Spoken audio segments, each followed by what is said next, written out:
నువ్వింత మంచోడివి కాబట్టే మా గాయత్రి కుటుంబం మొత్తాన్ని వదిలేసొచ్చింది. అవునవును. మా తమ్ముడు కూడా త్వరలోనే మారతాడు, మీరేం బాధపడకండి. ఆయన అర్జెంటుగా మారాల్సిన పనే ఉంది, కొంచెం నిదానంగానే మారమని చెప్పండి. బిడ్డకి జన్మనిచ్చినప్పుడు ఎంత బాధని అనుభవించానో ఇప్పుడు అంతకంటే ఎక్కువ బాధగా ఉంది. తట్టుకోలేకపోతున్నాను భవాని. సరే గాని నిన్న నీకు ఈ దేవుడి తాడు ఇద్దామనుకున్నాను, మర్చిపోయాను, తీసుకో. ఎవరే నువ్వు? నిన్నే అడుగుతున్నాను, ఎవరు నువ్వు? మా మీద కోపం పోయిందని చెప్పావుగా, మళ్ళీ ఈ ఆటలేంటి బాబు? ఏ ముసలి!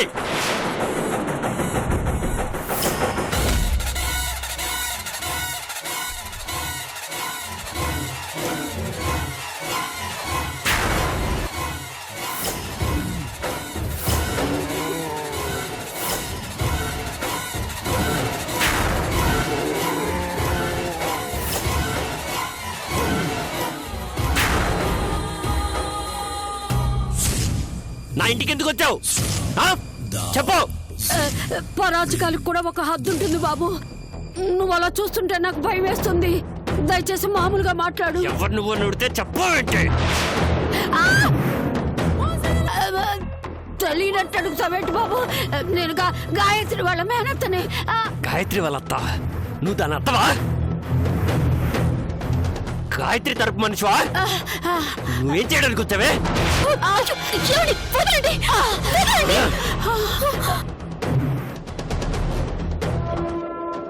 గొంతు పట్టుకొని చంపేయడానికి చూస్తున్నాడని మొగుడు. అత్త మనకిందుకు ఉందా పద. ఏ గాయత్రి, ఇది ఇల్లు అనుకున్నావా, సత్రం అనుకున్నావా?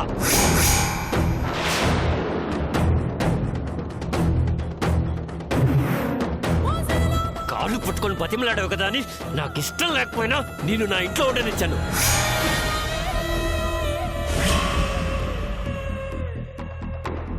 నువ్వే వేస్ట్ అనుకుంటే అత్తని చెత్తని ఎవరెవరినో తీసుకొస్తావేంటి?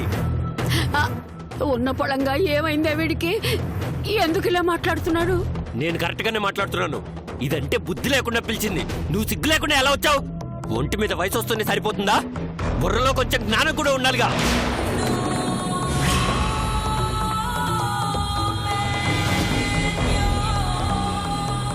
ఏ గాయత్రి, ఈ ముసల్ది ఇంకొక క్షణం నా ఇంట్లో ఉన్నా చంపేస్తాను. బయటికి పంపించాయి. పంపించేస్తానండి అత్త. రాత రాత. ప్రాణానికి ప్రాణంగా ప్రేమించిన నన్ను మోసం చేస్తావా? నేనంటే అసహ్యం అంటావా? ఐ హేట్ యు అంటావా? నిన్ను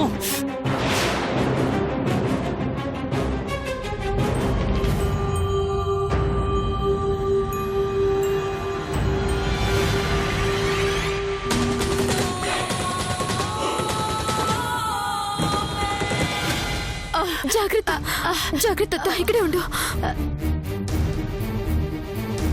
నువ్వు వెంటనే బయలుదేరి వెళ్ళిపోతా. అసలేం జరుగుతోంది ఇంట్లో? నువ్వు మోసం చేశామని అంటున్నాడేంటి? నువ్వు అసహించుకుంటున్నావని ఏదేదో మాట్లాడుతున్నాడేంటి? అత్త, ఆయన అప్పుడప్పుడు అంతే, నువ్వేం పట్టించుకోవద్దు. నన్ను చంపబోయాడు. నిన్నొక శత్రువును చూసినట్టు చూస్తున్నాడు. పట్టించుకోవద్దని ఎంత సులభంగా చెప్తున్నావే. అత్త, ఇక్కడ జరిగింది ఇక్కడే మర్చిపోయి నువ్వు ప్రశాంతంగా ఇంటికి వెళ్ళిపో. ప్రశాంతంగా వెళ్ళిపోవాలా? ఎలా వెళ్ళగలనే? మీ ఇద్దరి మధ్య ఏం జరుగుతుందో తెలుసుకోకుండా నేనెక్కడికి వెళ్ళను.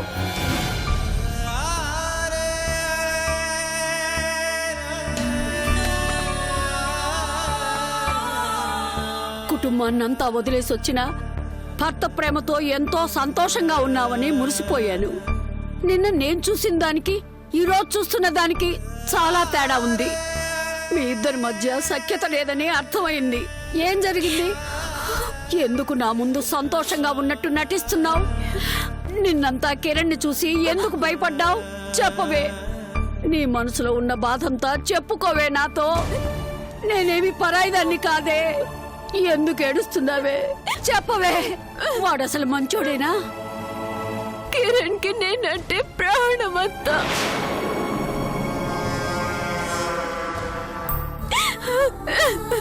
కిరణ్ కి నాకు మధ్య ఎలాంటి గొడవలు లేవు. లేనప్పుడు నీతో అలా ఎందుకు మాట్లాడుతున్నాడు?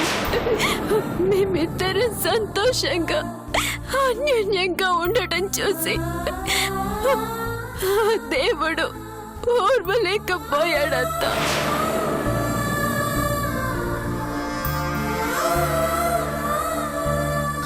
అందుకే నా భర్తకు ఒక ప్రమాదకరమైన జబ్బునంటగట్టి మా ఇద్దరిని దూరం చేయాలని ప్రయత్నిస్తున్నాడు. ఏం మాట్లాడుతున్నావే? అవునత్త, నా కిరణ్ కథ మర్చిపోయాడు.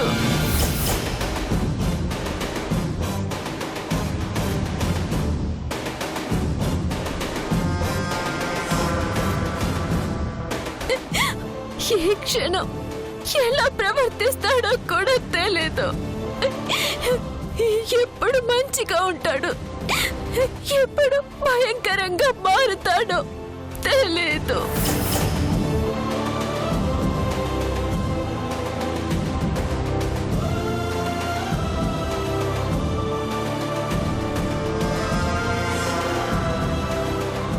దురదృష్టం ఏంటంటే తనొక పేషెంట్ అన్న విషయం తనకి కూడా తెలియదు.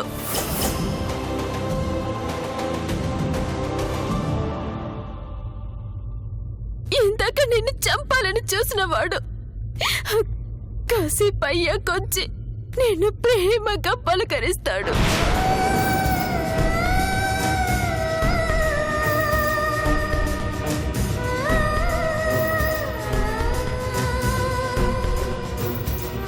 తన రోగాన్ని ముందే గమనించుంటే మందులతో నేను నయం చేసుకునేదాన్ని. ఇప్పుడు పరిస్థితి దాటిపోయిందంతా. వద్దమ్మా, ఇంకేమీ చెప్పొద్దు. నువ్వు చెప్పిన మాటలు వింటుంటే నా కాళ్ళు చేతులు వణుకుతున్నాయి. ఎంత బాధ దిగమింగుతూ ఎన్ని కష్టాలు పడుతూ ఎలా ఉంటున్నావే, ఎలా భరిస్తున్నావే. ఈ రోజు నన్ను చంపాలని చూసినట్టే ఏదో ఒక క్షణంలో నిన్ను చంపేస్తాడు. ఆ క్షణం నీ ఆర్తనాదాలు వినే మనిషి కానీ, నిన్ను కాపాడగలిగే వాళ్ళు కానీ ఎవరు ఉండరమ్మా. ఇలాంటి ప్రమాదకరమైన పరిస్థితిలో నువ్వు ఉండొద్దు. రా, మన ఇంటికి వెళ్ళిపోతాను. రా. నాన్న గీసిన గీతను దాటుకొని వచ్చాను. ఇప్పుడు నాన్న ముందుకు ఎలా రాగలను? నాన్నకి ఏమని చెప్పుకోగలనంత? నాన్న నన్ను దగ్గరకు తీసుకునే పరిస్థితిలో లేడంత.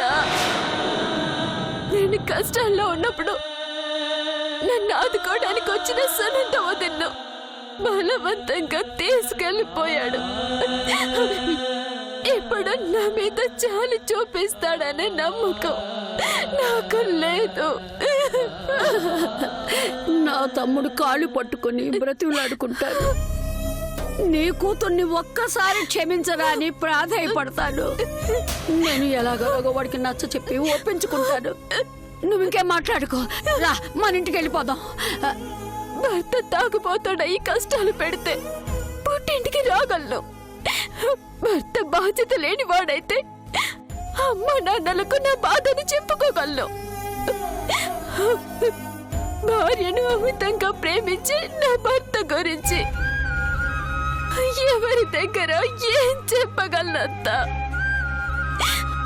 ఏ పాపం తెలియని నా భర్త ఒక రోగంతో బాధపడుతుంటే వదిలేసి ఎలా రాగలను? ఈ పరిస్థితిలో వదిలేసి వచ్చేసానంటే నా భర్త నాకు దక్కడు. అందుకే నా భర్తను ఎలాగైనా కాపాడుకుంటా. నువ్వు వెళ్ళిపోతా. నిన్ను ఈ పరిస్థితుల్లో చూసి ఎలా వదిలిపెట్టి వెళ్ళిపోతానే. ఇప్పుడు నువ్వు రాకపోతే ఇంటికెళ్ళి ఈ విషయం మీ నాన్నతో అన్నయ్యలతో చెప్పి నువ్వు ఇంటికి వచ్చే ఏర్పాటు చేస్తాను. అత్తా, నేను నా భర్త సంతోషంగా ఉన్నామని అందరూ అనుకుంటున్నారు. నిజం చెప్పి ఆ నమ్మకాన్ని చెరిపేయొద్దత్తా.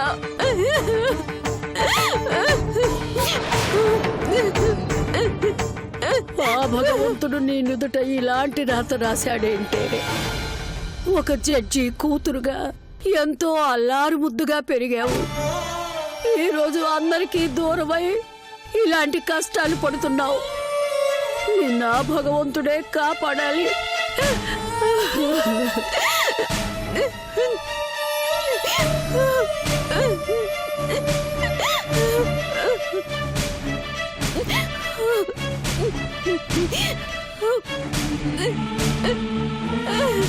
ఇంత బాధను మోసుకెళ్తానని అనుకోలేదే. ఏ క్షణాన నీకు వచ్చేయాలనిపించినా ఒక్క ఫోన్ కొట్టు, అందరం నీ ఇంటి ముందుంటావు.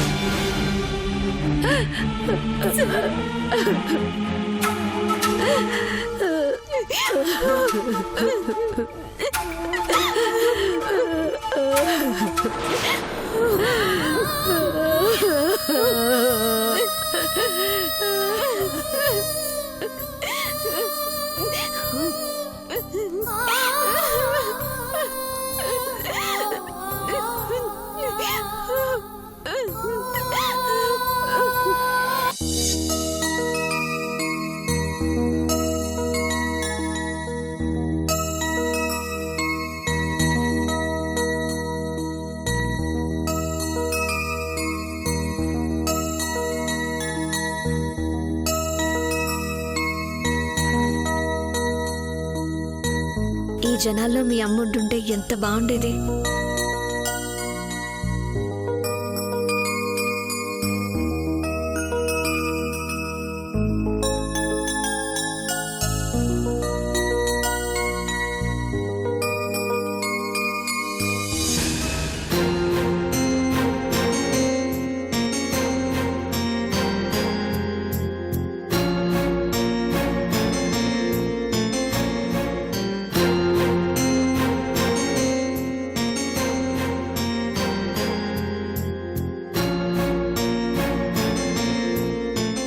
ఎందుకు నన్ను ఫాలో అవుతున్నావు?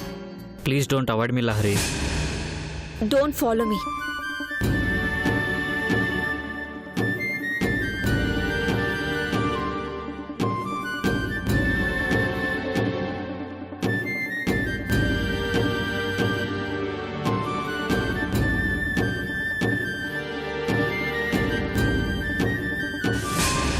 ఏమైంది నాన్న? మళ్ళీ పోసేసావా? రే ఏంట్రా, నిద్రలోనే చేసేసావా? ఇది పార్క్ రా, ఎన్ని డైపర్లు మార్చాలో నీకు? ఏం చూస్తున్నావు? కిందకి లాగు, లాగు. ముందు చెడ్డీది,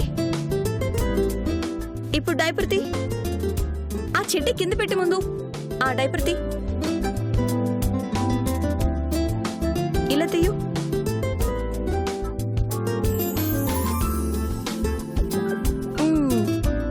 ఓకే దాన్. సరే కింద వాటర్ బాటిల్ తీ. ఇట్రా, కడుగు. నా చేతులు ఖాళీ లేవుగా, కడుగు. నీళ్లు పోయి. రేపు నీ పిల్లలకి చేయవా ఏంటి? హే ఫ్రెష్ ఫ్రెష్. చాలు చాలు. ఎవరైనా డైపర్ అందులో వేస్తారా? తీదాన్ని.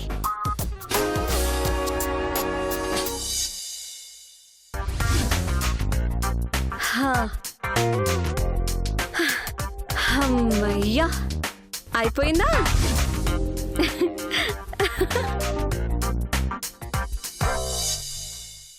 ఓకే.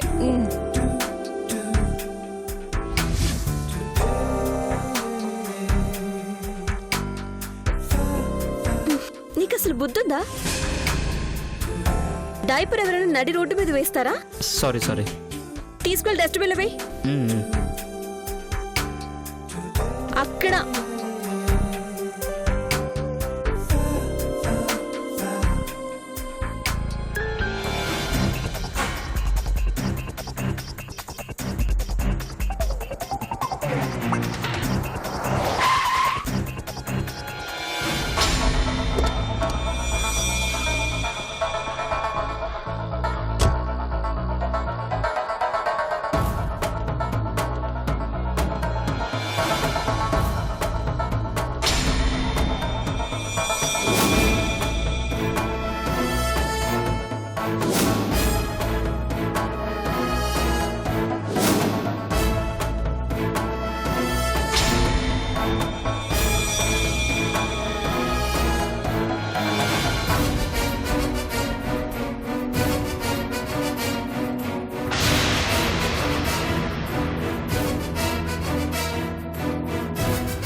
దేవరకొండ పార్థసారథి పార్దు పార్కులో ఒక అమ్మాయి వెంట పిచ్చి వాళ్ళ తిరుగుతూ ఎవరికో పుట్టిన బిడ్డ డైపర్లు మోస్తూ సేవలు చేస్తున్నాడు. బాగుంది నాన్నా, చాలా బాగుంది.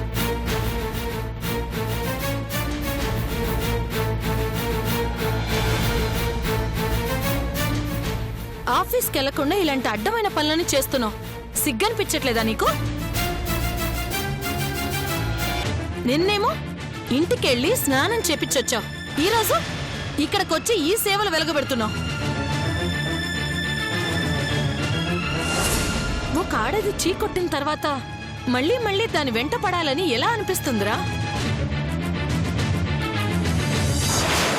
గొప్పింటోళ్ళు వెనక మిడిల్ క్లాస్ వాళ్ళు పడాలి, అంతేకాని ఒక్క కోటేశ్వరుడు ఇలా దిగజారిపోకూడదు.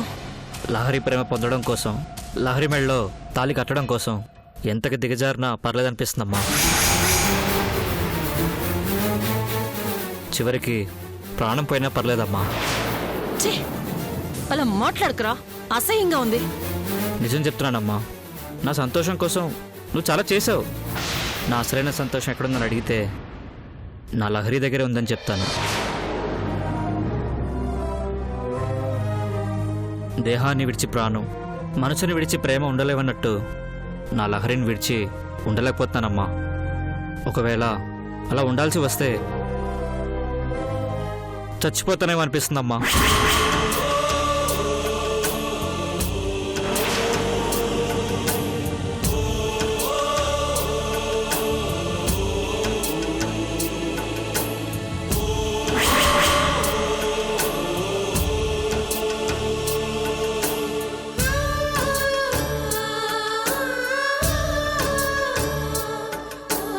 డస్ట్బిన్ లో వేసావా, ఇంకెక్కడైనా వేసావా? డస్ట్బిన్లోనే వేశాను. లహరి, నేను విడిచి ఉండలేకపోతున్నాను, నన్ను అర్థం చేసుకో. బాబు క్లీన్ చేసి డైపర్ పాడేసినంత మాత్రాన మాటలు కలుపుతాననుకోకు. నీ దారి నీదే, నా దారి నాదే.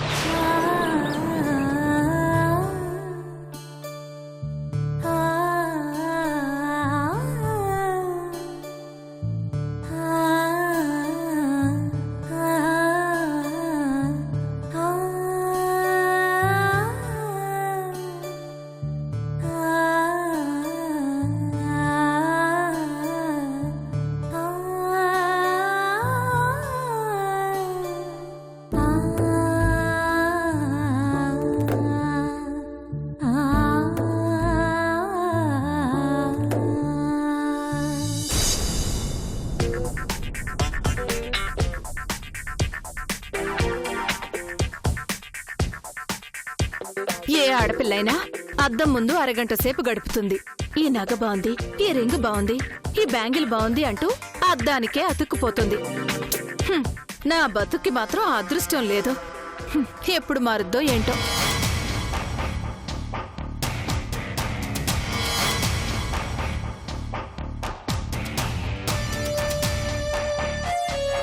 మీరా, రండి రండి.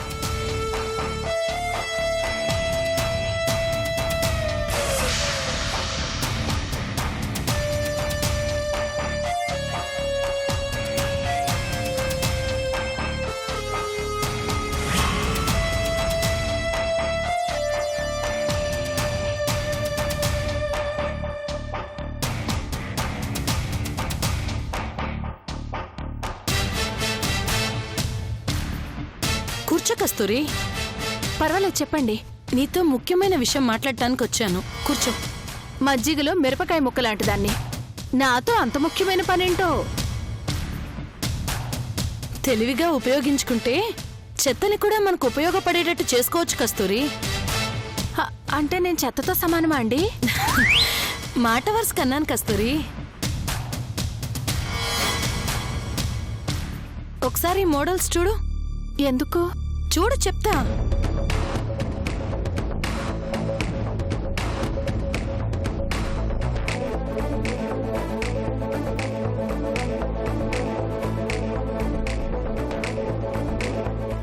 ఒక చిన్న బాబు వల్ల ఒక పెద్ద పెళ్లి ఆగిపోయింది. ఆ పెళ్లి జరగాలంటే ఆ బాబు ఈ ఇంట్లో ఉండకూడదు. ధనకోట రిషినంద వారసుడు, ధనకోట వంశపు వంశోద్ధారకుడు చచ్చిపోయాడప్పా. నువ్వే చంపేశావే, నువ్వే చంపేశావు.